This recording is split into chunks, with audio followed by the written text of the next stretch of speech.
Adam, you've probably travelled more internationally in the last while than any of us. How is security at the moment? Do you have any difficulties? I've got an artificial foot, as you know. Yes, I do know that. So, clearly every time... I don't know if you knew that, Hugh.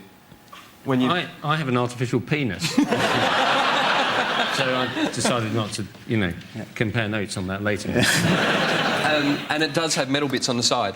So going through airport metal detectors is just brilliant. Really? I went through Heathrow Airport 3 days after September 11, and reaction to the foot was great, because I walked through and, of course, everything's gone off, and beep, beep, beep, they're right over here, put your arms out, and they patted me down. And they got to that moment where they kind of knocked on the foot, and there was a wooden sound. And the guy just kind of looked at me and just went, right, what's going on down there? In all innocence, I just went, oh, it's an artificial foot. And he just went, oh, geez, go through, mate. No, just go through. No, that's all right. And I was kind of thinking, well, check, there could be a knife. No, just go, mate. I don't care if the plane goes down. I don't want to offend a spastic. Just go, for God's sake. But when you're going to one of the ones in which you have to take off, when there's a bit of a rigmarole anyway, and people are sullen, they spend the entire day looking at people sullenly going past, going, well, here's my belt, and here's my shoe, and then you could just go, and I'll see your belt, and I'll see your shoe, and here's the leg. Did you just take your shoe off? Or did you just take the whole thing off? No, the shoe comes off first, and then I put it on. I usually use it to... You made that sound actually kind of sexy. The shoe comes off. And then, if needs be, the Velcro. Yeah. Velcro? Yeah, it's held on by Velcro. Is that Velcro straight onto the hair of your leg, or is it... Two other bits of Velcro? That would be ridiculous. It's Those really cutbacks in the health service are really kicking in, aren't they? What was you expecting, a dovetail joint? Yeah, well, ideally, or some sort of modern prosthetic, masking tape, maybe. Yeah. Did you get toes that did all the different functions of a Swiss Army knife? I do have toes on it. Huh? I do, yeah. I think the question everyone wants is, get your foot out, Adam.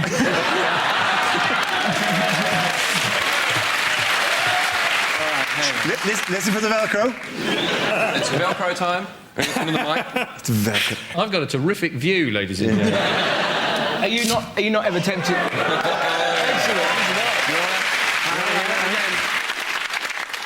Have you ever thought of just going, "Arr," when you take it off?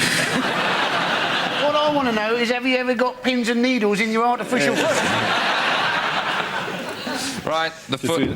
Oh, hello. Not that one! He's removed the right foot. That'd be NHS, wouldn't it? Right there. That was actually Hugh's Wasn't penis. his foot, ladies. Oh.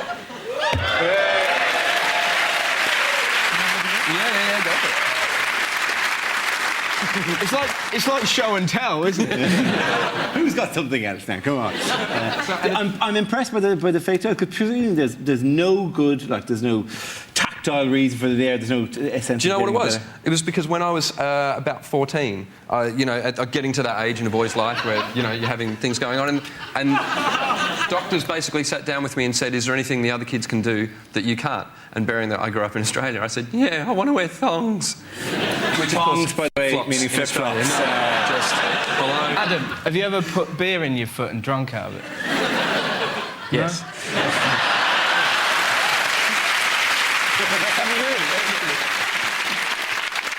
What they did, the reason there are toes there is because when I said I want to wear flip-flops, they made me one that had a gap there so that I could put flip-flops in there. But it didn't work because whenever you walk in flip-flops, as you walk, you grip with your toes to hold the flip-flop on. So you used to go ding, yeah, and firing them off in every direction? So my mum then put Velcro on a flip-flop. If it wasn't for Velcro. We don't take enough time to thank Velcro for its wonderful work. Just turn to the camera. Thanks, Velcro. Thank you, Velcro. Thanks for everything. Keeping us together.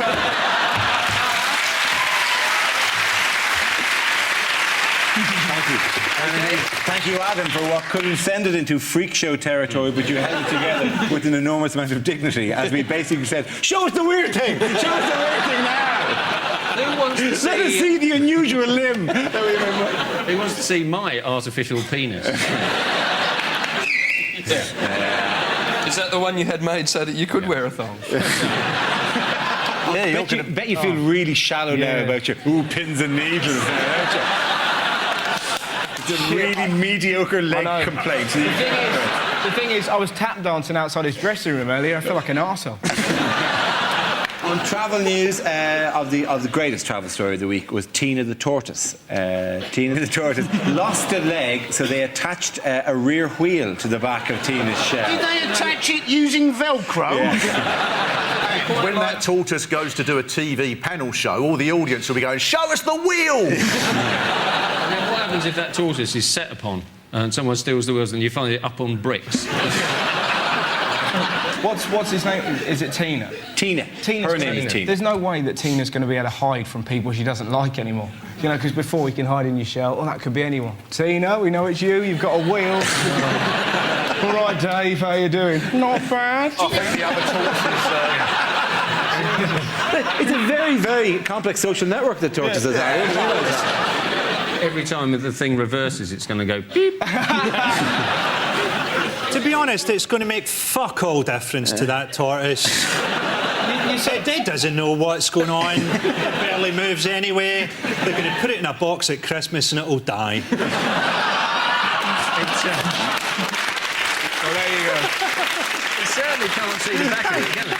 Thank you, Frankie, for steamrolling our gentle whimsy there. For taking our sweet little commentary about Tina and how this has changed her life and just going, Tina will die like the rest of us. Tortoises don't hibernate, they live to one.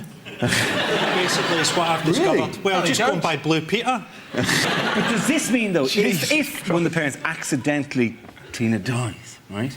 Do they have to go to a pet shop, buy a similar-looking tortoise, get rid of the leg, stick another wheel on the corner? They're going to know whether that one's well or not, because it's got to have an MOT every 3 years. While we're discussing childhood and upbringing, by the way, the story that we couldn't possibly fit in under either armies or transport, Madonna. Oh, no, that's fantastic stuff. She apparently has got a wheel attached to her leg. She has. This is the thing about Madonna, though, is that essentially it is rich parents, isn't it? Rich family adopts child from abroad, and the family of the child are very keen to get rid of it, which is essentially the plot of The Omen. What bothers me about it is that the only black role models this wee boy will have are homosexual backing dancers.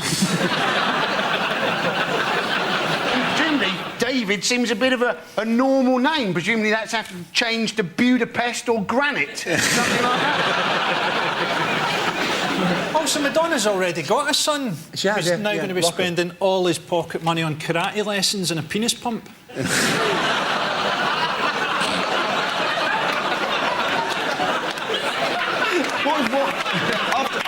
We should have a little horn every time you speak. It goes, Frankie. There's the things nobody says. It's Frankie. We should get a sting.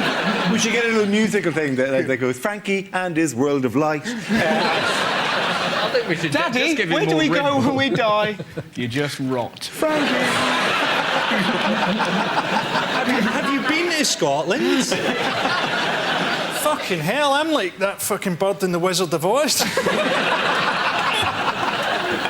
So if you have a kid that has a tortoise, you'll go, "Oh dear, I'm very upset." You know, the poor child will be upset because the tortoise is still alive. Let's go out and get a dead one. And They die anyway. You keep trying to teach us that tortoises die, and we refuse to believe you. We think they go on forever, Frankie. You're going to bring one in next season and go, look at it, it's not moving Let's anywhere. get a fucking show pet next season, right? Yeah, yeah. I guarantee you it'll fucking die in the middle of episode 1.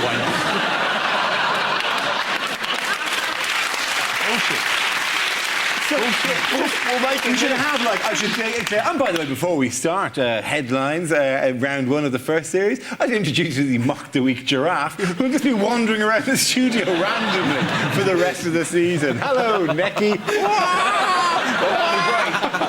And then you'll just see him behind there, just slowly, and then bang! Right to the middle of scenes we'd like to see. A dead giraffe will come slumming through the screen. You laugh, but that would be a better show. Absolutely. Who gives a fuck about the news, really? We can totally do that. people tuning in going, "What's the pet this week?" It's a monkey. Oh, Toto over here. I've got pins and needles. That's the stuff. I had no idea monkeys died so suddenly. It'd be great to see a bonobo chimp rip through that screen during one of the stand-up bits. I'll tell you what I think about the government. Oh, hello! Tearing the contestant's limb from limb. Just Frankie's like that. No, Frankie! They've got to learn. He shot him in the face. They should have a grizzly bear on University Challenge. That'd sort out them posh fuckers, wouldn't it? At the end of that round, the winners were Frankie, Hugh and Adam.